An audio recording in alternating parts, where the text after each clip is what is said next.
প্রার্থনা করতে আপনাদের কাছে। এই ভোটে আমি আশা করব আপনারা সকলে পদ্মফুল চিহ্নে ছাপ দিয়ে 1 নম্বর বোতাম টিপে বিজেপি প্রার্থীকে ভোট দেবেন। কে ভোটে দাঁড়ালো সেটা বড় কথা নয়, একজনকে দাঁড়াতেই হয়। আসল কথা হচ্ছে পদ্মফুল প্রতীকে ভোট পড়লো কি পড়লো না। আমরা মোদিজিকে 400 আসন উপহারের দিকে এক পায়ে এগোলাম কি এগোলাম না, এই হচ্ছে আসল কথা। এই করতে গিয়ে আমরা এর মধ্যেই বুঝতে পেরেছি যে এই তমলুক লোকসভা কেন্দ্র তৃণমূলকে প্রায় প্রত্যাখ্যানই করে বসেছে, যে কারণে তারা ভীত, তারা সন্ত্রস্ত। যারা সন্ত্রস্ত তারাই সন্ত্রাস করে, তাই তারা সন্ত্রাস করেছে।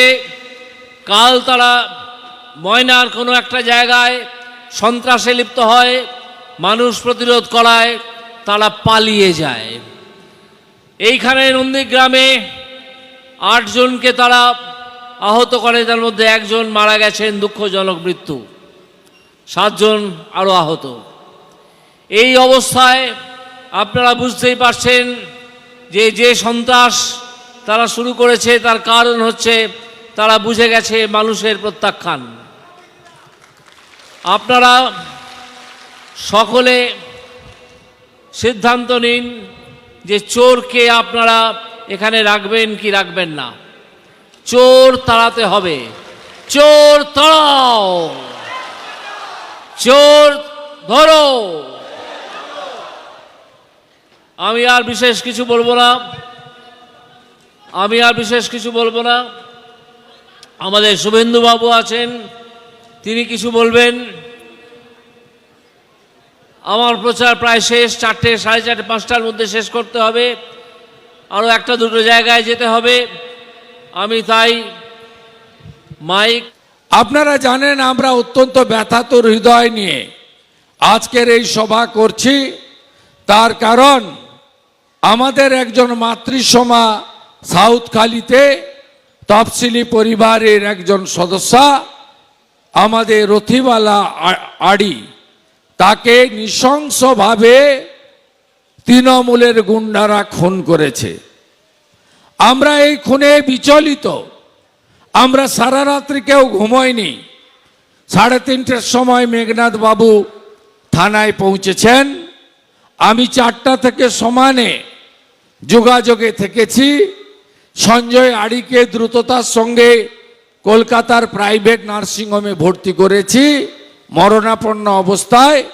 বাকিদের ট্রিটমেন্টের ব্যবস্থা হয়েছে এবং সাথে সাথে আমাদের যা যা করণীয় আমরা সেটা করেছি।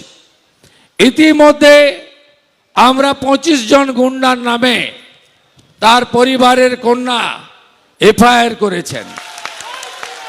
আর এই খুনিদের যিনি উস্কানি দিয়েছেন তার নাম হলো কয়লা ভাইপো, মমতার আলালের দুলাল। বালি খায়, গরু পাচার করে, কয়লা খায়, টাকা টাকা টাকা। কালকে হেলিকপ্টার থেকে করে এখানে এসেছিল পুলিশের সৌজন্যে মিটিং করতে। কালকে আমতা উদয়নারায়ণপুর হাওড়া থেকে গাড়ি করে লোক নিয়ে এসেছিল, নন্দীগ্রামের লোক ছিল না। নন্দীগ্রামের লোক বর্জন করেছে লোকালদের। বড় বড় কথা কি বলছিলেন কালকে, যে বিরোধী দলনেতার বাড়িতে পুলিশ গেছিল, উনি ভয় পেয়েছেন। আরে ভয় পাওয়ার লোক আমি নই। নন্দীগ্রামে লোক জানে আমি ভয় পাই না। আমি ভয় পাইলে আপনার যে মালিক, আপনার পিসি না ঠগি পিসি, তাকে আমি এখানে হারাতাম না আপনাদেরকে নিয়ে। আপনি একটা কাওয়ার্ড, ভীতু। সুপ্রিম কোর্টে গেছেন, প্রোটেকশন নিয়ে ভোটে লড়ছেন, লজ্জা লাগে না? আপনি ভোট ঘোষণার পরে সুপ্রিম কোর্টে গেছেন, সে অধিকার আপনার আছে যাওয়ার দেশের আইনে। সেখানে গিয়ে বলেছেন আমি ভোট লড়বো, ভোটের প্রচার করব, আমাকে যেন সিবিআইডি না ধরে। 10ই জুন পর্যন্ত প্রোটেকশন নিয়ে আপনি ঘুরে বেড়াচ্ছেন হেলিকপ্টার চড়ে, আর নন্দীগ্রামের ভূমিপুত্র আমাকে আপনি বলছেন ভয় পেয়েছে। আপনার মন্ত্রীর বাড়িতে যেদিন সিবিআইডি এসেছিল সেদিন পার্থ চ্যাটার্জির কোচি বান্ধবী অর্পিতার বাড়ি থেকে 51 কোটি টাকা পেয়েছিল, আর আমার বাড়িতে আপনার পুলিশ নিখিল আগরওয়ালরা গেছিল লেবু নুন আদা নিয়ে এসছে। লজ্জা লাগে না মমতা ব্যানার্জি?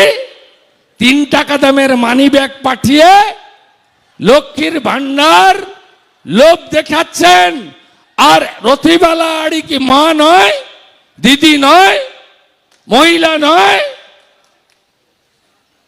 নৃশংসভাবে একটা শিডিউল কাস্ট পরিবারের মহিলাকে আপনার লোকেরা খুন করছে। লজ্জা থাকা উচিত। বদলা পরশুদিন নেবেন তো? নেবেন তো বদলা? নেবেন? কথা দিচ্ছেন? কথা দিলাম। 30-এর বেশি পদ্ম, পিসিমণি জব্দ। 26-এ ভোট নয়, 24-এই হীরক রানী বাই বাই। চোরেদের বিরুদ্ধে লড়াই হবে তো? হবে তো? কোথায় থাকবেন, গঙ্গাতে না নর্দমাতে? আমাদের প্রার্থী যদি গঙ্গা হন, ওই ভাটাংশু বেটা হচ্ছে নর্দমা। আপনারা বিবেক বুদ্ধিমান সচেতন, আপনারা এমন লোককে পাঠান তমলুক থেকে, যিনি মোদিজি যিনি প্রধানমন্ত্রী হয়ে গেছেন তার যোগ্য শিবিরের সদস্য হবে, মোদি পরিবারের সদস্য হবে। আর গতকাল উস্কানি দিয়ে গেছেন যিনি, কয়লা ভাইপো, তোলাবাজ ভাইপো, এই ভাইপোকেও উস্কানি দাতা হিসাবে আইনের আওতায় আনার জন্য আমাদের লড়াই চলছে, চলবে। আর তোমার পিসিকে বাটি নিয়ে কালীঘাটের মন্দিরের সামনে বসাবো। নন্দীগ্রামের যে মৃত্যুর ঘটনা ঘটেছে দুর্ভাগ্যজনক, কিন্তু সেটা কতটা রাজনৈতিক যদি হয় সেক্ষেত্রে বিজেপির গোষ্ঠীদ্বন্দ্ব ওই এলাকায় তীব্র। ফলে সেখানে আদি বিজেপি বনাম নব্য বিজেপি, সেই জায়গায় সংঘাত তীব্র হয়ে রয়েছে। কিসের জন্য এই ঘটনা ঘটেছে সেটা খতিয়ে দেখা প্রয়োজন এবং পুলিশ প্রশাসন নিশ্চয়ই সেই তদন্ত করছে। নন্দীগ্রামে গত পঞ্চায়েত ভোট থেকেই ভোটের হিসাব যদি দেখেন তাতে বিজেপি পিছিয়ে পড়ছিল।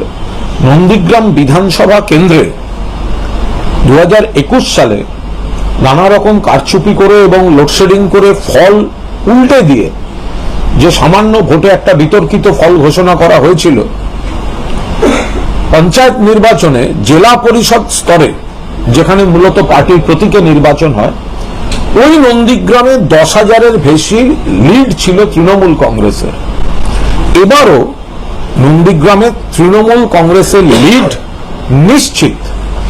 এখন সেই জায়গাটায় অশান্তি তৈরি করার জন্য, ঘোলা জলে মাছ ধরার জন্য কেউ বা কারা পরিকল্পিত চক্রান্তে কোনো দুর্ভাগ্যজনক ঘটনা ঘটালো কিনা, এর পেছনে কোনো চক্রান্ত বা ষড়যন্ত্র আছে কিনা সেটাও নিশ্চয়ই তদন্তকারীরা খতিয়ে দেখবেন। কিন্তু তৃণমূল কংগ্রেস কোনো অবস্থায় এতে জড়িত নয়, কারণ নন্দীগ্রামে তৃণমূল কংগ্রেস নন্দীগ্রাম 1 এবং নন্দীগ্রাম 2 দুটো ব্লক থেকেই এবার যথেষ্ট লিড পাওয়ার জায়গায় রয়েছে এবং প্রত্যেকটি সভা, জনসভা, বক্তব্য, মানুষের মন, এলাকায় সমস্ত মানুষের সাড়া, তার থেকে এটা স্পষ্ট। এই ঘটনার প্রতিবাদে ওখানে বিক্ষোভ, আগুন দেওয়া এবং সকাল থেকে বিজেপি কর্মীরা রাস্তা অবরোধ করছে।